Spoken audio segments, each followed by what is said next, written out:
जय जगन्नाथ समस्त मो यूट्यूब चैनल को स्वागत। मोर यहाँ हूँ द्वितीय वीडियो शुद्धकोषा उपरे। प्रथमटे थिला शुद्धकोषा किंतु आज आम करवा मूल निर्णय करवा। दुईटी सूत्र को आम प्रयोग करवा आज ये वीडियो रे।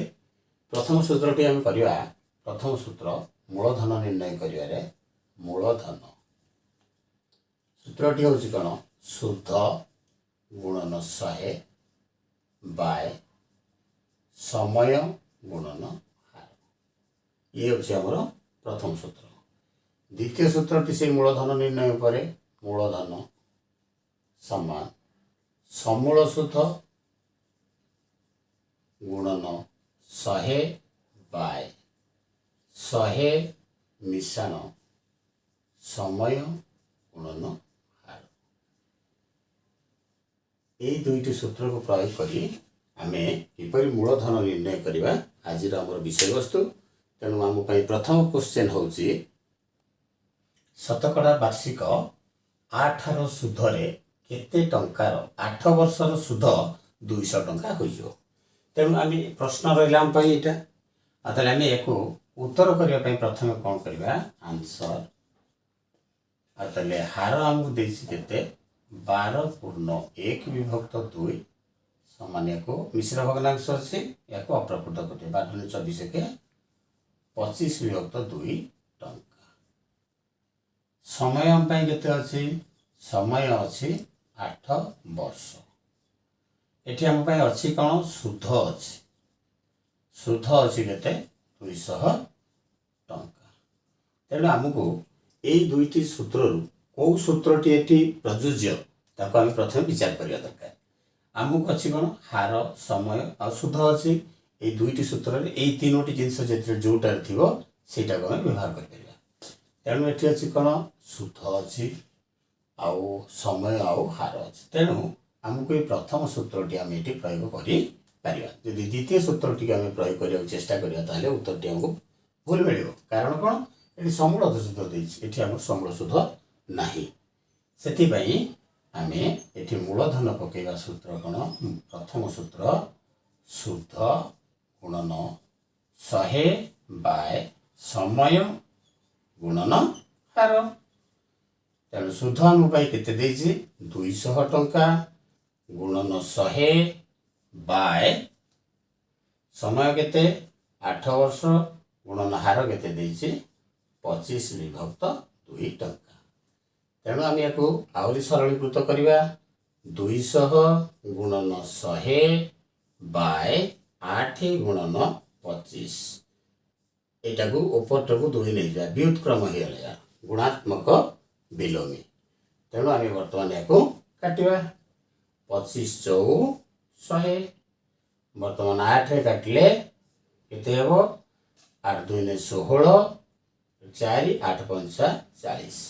अगर बर्तमान के 25 चौ 100 2 200 आते हमको केते टंका मिलला मूलधन अतएव मूलधन 200 टंका। अति सहजरे आम सूत्र प्रयोग कले एवं उत्तर पाईगले। ये है आमर प्रथम सूत्र को प्रथम प्रश्न नंबर 1। पुणी परवर्ती मुझे आउ गोटे प्रथम सूत्र को बुझापी मु परवर्ती गोटे प्रश्न नौ। प्रथम सूत्र को व्यवहार करने आम प्रश्न 2 अच्छी शतकड़ा मासिक 1/1 विभक्त 2 हार सुधरे केउ मूलधनर 5 वर्ष केवल सुध 450 टंका हो। तेणु आमको वर्तमान कौन करवा हार आगे निर्णय करवा। हार अच्छी के मासिक 1/1 विभक्त 2 टंका समान के 2 के 2 1 3 विभक्त 2 टंका। आमको ये कौन मासिक सुध ये। तेणु आम कौन करवा या वार्षिक सुध या आम वार्षिक सुध निर्णय करवा। वार्षिक सुध आते कौन करवा 3 विभक्त 2 गुणन 12 वर्तमान 2 को काटिदेवा 6 को 12 को 212 केते टंका है 76 18 ଟଙ୍କା। ଆଉ ତାହେଲେ ମାସିକ ଥିଲା କେତେ 1.1 ତାକୁ ମୁଁ ବାର୍ଷିକ କଲି ଅର୍ଥାତ୍ 12 ମାସ ଗୁଣିଦେଲି କେତେ ହେଲା ମୋତେ ବାର୍ଷିକ ହାର ମିଳିଗଲା କେତେ 18 ଟଙ୍କା। ତାପରେ ଆମେ କ'ଣ କରିବା ଆମକୁ ଆଉ କ'ଣ ଦତ୍ତ ଦିଆଯାଇଛି ସମୟ ଦିଆଯାଇଛି। ସମୟ ଦିଆଯାଇଛି କେତେ 5 ବର୍ଷ। ତାପରେ ସୁଧ କେତେ ଅଛି ଆମ ପାଇଁ ସୁଧ ଅଛି 450 ଟଙ୍କା। ଠିକ ଅଛି। ଏବେ ଆମେ ସୂତ୍ର ପ୍ରୟୋଗ କରିବା ମୂଳଧନ ଆଉ ତାହେଲେ ମୂଳଧନ ସେଇ ସୂତ୍ର ପ୍ରଥମ ସୂତ୍ର ହିଁ ଏଠି ଲାଗିବ। ଆଉ ତାହେଲେ ସୁଧ ଗୁଣନ 100 ବାय ସମୟ ଗୁଣନ ହାର। ତେଣୁ ଆମେ ସୁଧ କେତେ ଅଛି ଆମ ପାଇଁ 450 ଗୁଣନ 100 ବାय ସମୟ ଅଛି 5 ବର୍ଷ ହାର ଅଛି କେତେ 18 ଟଙ୍କା। ତେଣୁ ଆମେ ବର୍ତ୍ତମାନ କାଟିଦେବା। ବର୍ତ୍ତମାନ 5 ରେ କାଟିଲେ 20 5 100 କେମିତି ହେଲା 20 5 5 2 10 10 5 2 10 ଗୋଟେ ଶୂନ ବଳ ବସେଇଦେଲି 20 5 100। ପରବର୍ତ୍ତୀ ଆମେ ୟାକୁ କାଟିବା 9 ରେ କାଟିବା 9 2 18 9 5 45 ଶୂନ। ବର୍ତ୍ତମାନ ୟାକୁ ଏଠି କାଟି ଦେଇପାରିବା ପୁଣି 2 के 2 ଶୂନ 10 ଆଉ ତାହେଲେ 50 10 500 ଟଙ୍କା। ଅତଏବ ମୂଳଧନ ଆମ ପାଇଁ କେତେ ମିଳିଲା ମୂଳଧନ ଆମକୁ ମୂଳଧନ ମିଳିଲା 500 ଟଙ୍କା। ଠିକ ଅଛି। ଆମେ এই ଦୁଇଟା ଉଦାହରଣ ମାଧ୍ୟମରେ ଆମେ ପ୍ରଥମ ସୂତ୍ରକୁ ନିଶ୍ଚିତ ଭାବରେ ବୁଝି ଯାଇଥିବା। ଏବେ ଆସ ଆମେ ଦ୍ୱିତୀୟ ସୂତ୍ରକୁ କିପରି ଆମେ ପ୍ରୟୋଗ କରିପାରିବା। ଠିକ ଅଛି। ଆମେ ବର୍ତ୍ତମାନ ଦ୍ୱିତୀୟ ସୂତ୍ରକୁ ବୁଝିବା। ଦ୍ୱିତୀୟ ସୂତ୍ରକୁ କିପରି ଆମେ ପ୍ରୟୋଗ କରିବା। ଆମ ପାଇଁ ପ୍ରଶ୍ନ ହେଲା ଦ୍ୱିତୀୟ ସୂତ୍ରକୁ ପ୍ରୟୋଗ କରିବା ପାଇଁ ଆମେ ତୃତୀୟ ପ୍ରଶ୍ନଟି ନେଇଛି ଶତକଡ଼ା ବାର୍ଷିକ 6 ହାର ସୁଧରେ କେତେ ଟଙ୍କାର 5 ବର୍ଷରେ 1300 ଟଙ୍କା ହୋଇଯିବ। ତେଣୁ ଆମକୁ ଏଠି ଆନ୍ସର କରିବା କ'ଣ ଦେଇଛି ଆମକୁ ଆଗେ ଲେଖିଦେବା। ଆଉ ତାହେଲେ ହାର ଦେଇଛି କେତେ 6 ଟଙ୍କା ବାର୍ଷିକ ହାର ଅଛି କେତେ ଆମ ପାଇଁ 6 ଟଙ୍କା। ତାପରେ ସମୟ ଅଛି କେତେ 5 ବର୍ଷ। ତାପରେ ଏଇ ଯେଉଁ ଦେଇଛି କେତେ ଟଙ୍କାର 5 ବର୍ଷରେ 1300 ଟଙ୍କା ହେଇଯିବ। ଏଇ 1300 ଟଙ୍କାଟା କ'ଣ ସମୂଳ ସୁଧ।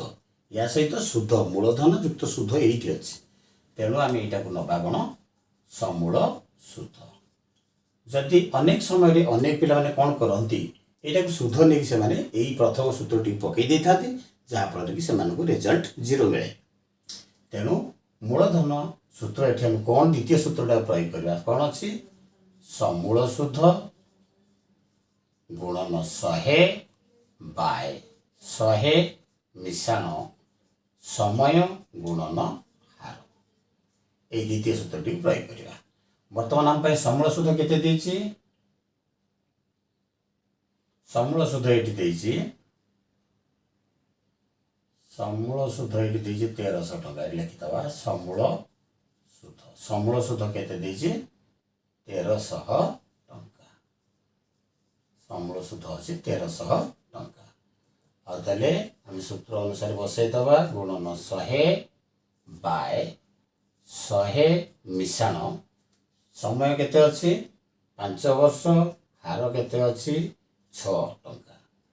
ଆଉ ତାହେଲେ ବର୍ତ୍ତମାନ 1300 ଗୁଣନ 100 ବାଇ ବର୍ତ୍ତମାନ 6 ପଞ୍ଚା କେତେ 30 30 ଏ 100 ମିଶେଇଲା ଅର୍ଥାତ୍ 130 ହେଲା। ବର୍ତ୍ତମାନ ୟାକୁ କାଟିଦେବା। କାଟିଦେବା ଅର୍ଥ କ'ଣ 130 ଦ୍ୱାରା ଆମେ ୟାକୁ ଭାଗ କରିବା କାଟିବାର ଅର୍ଥ। ଆଉ ତାହେଲେ 130 କେ 130 ଗଲା ଗୋଟେ ଶୂନ ବଳି ପଡ଼ିଲା।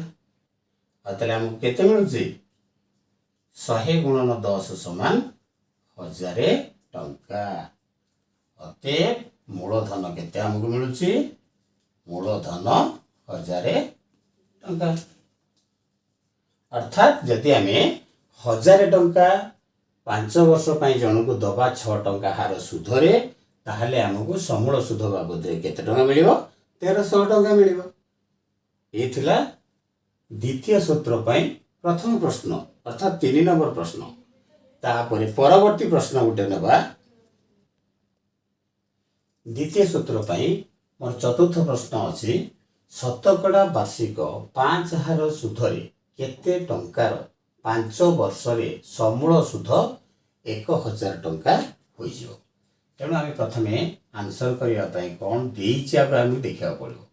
आते प्रथम देछि केते हार देछि 5 टंका वार्षिक तापर समय देछि हमु केते 5 वर्ष तापर ये देछि कोन समूल सुध ये क्लियर कर देछि। पूर्व क्वेश्चन समूल सुध को लिखि नथिला किंतु एठी से क्लियर कर दउ जे समूल सुध केते आतले समूल सुध हमको केते मिलुछि देछि 1000 टंका अछि 1000 टंका। आतले मूलधन सूत्र मूलधन द्वितीय सूत्र समूल सुध गुणन 100 बाय 100 मिशाण समय गुणन हार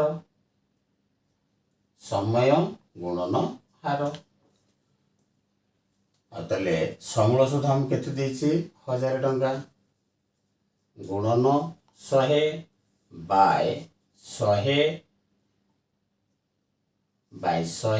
मिशाण समय केते देछि 5 वर्ष हार केते देछि 5 टंका। वर्तमान में आतले 1000 गुणन 100 विभक्त ये हला केते 5 5 25 ये 100 मिसेला अर्थात केते 125 हला। ठीक अछि आमे याको काटिबा आदले 25 रे जदी काटिबा 25 5 125 25 4 100 वर्तमान याको 5 रे काटिबा 5 के 5 5 दुगुणे 10 दीटा शून्य आतले केते हला हमको केते हला 4 2 ने 800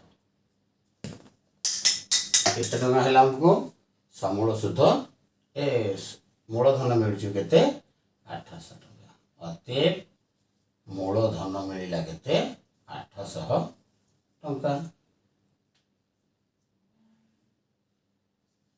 800 टंका अर्थात आमे जदि जने लोक को 800 टंका मूल लगेगा सुध केते वार्षिक 5 टंका हार रे 5 वर्ष पे दबा ताहले आमे 5 वर्ष शेष रे केते टंका पाइबा 1000 टंका पाइबा समूल सुध। ठीक अछि ये थिला वर्तमान या पाई प्रथम सूत्र पाई दुईटी उदाहरण एवं द्वितीय सूत्र पाई दुईटा उदाहरण अर्थात 4टी उदाहरण माध्यम रे ए दुईटी सूत्र को बुझेछि। निश्चित भाव में आशा करछि बुझी पारथिबो। जदि मोर ए भिडियोटा भल लागि थाए ताले कमेंट आउ सब्सक्राइब निश्चित भाव में करियो बोली आशा करछि। धन्यवाद।